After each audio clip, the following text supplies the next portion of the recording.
If you are trying to find a way to get an abundant amount of people, a large group of people involved or engaged in your product or service, consider running a webinar.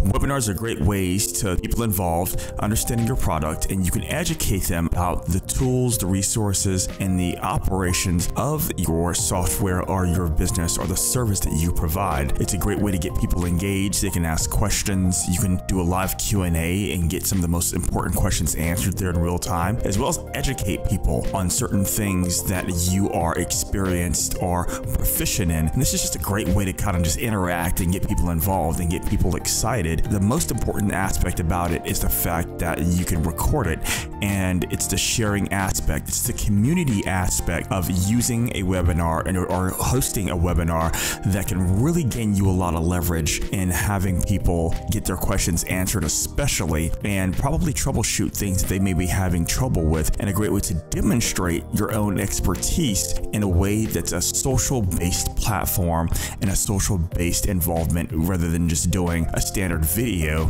or even just doing a podcast or recording different types of content. So if you like to write, then of course, you can always do written word and create content in that nature. But when it comes to doing a webinar, there's plenty of services out there that you can use. There's Livestorm, there's EverWebinar, GoToWebinar, Zoho Webinars, or even ClickMeeting. And those are just a few tools. Those are some of the best tools that we've come across so far. And it's just a convenient way just to provide educational information, product information, service information, in a way that you can really teach people in a virtual classroom setting, essentially. And they can hear these webinars. Either you can do it via video or you can do a teleseminar over the phone, which I've attended a few of those.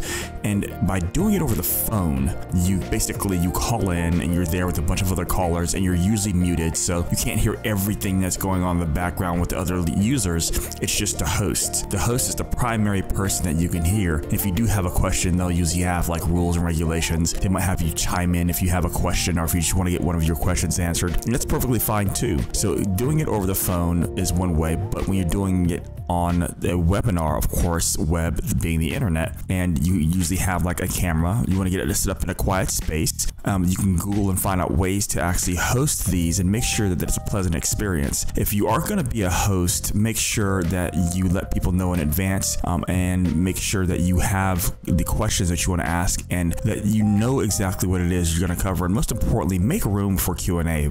Give people the opportunity to ask questions. They might be curious. There might be questions that they may ask that you never thought of that the other members actually want to know. Or you could ask in advance, hey, what are some questions, some things you want me to cover, so I can make sure that I get it covered in this webinar for you guys. That's just a great, fun way to get people involved and really build community and actually build trust, because then you can take that video and you can repurpose it, making micro content out of it. You can publish it up on your podcast. You can take clips of it and then put it up on different social media sites such as TikTok or Instagram or Facebook. So there's plenty of ways that you can actually use it. Now, there are web conferencing technologies that do use something called VoIP, which is voice over internet protocol that will allow for things to just happen via the web. So if you're using a VoIP based system, then you won't be able to use phone. It's just things that you would use typically on desktops. I think some certain phones may allow that, certain platforms, but I know for the most part they want you to be in a solid stationary place where they are primarily making these tools usable for desktop or laptop computers. So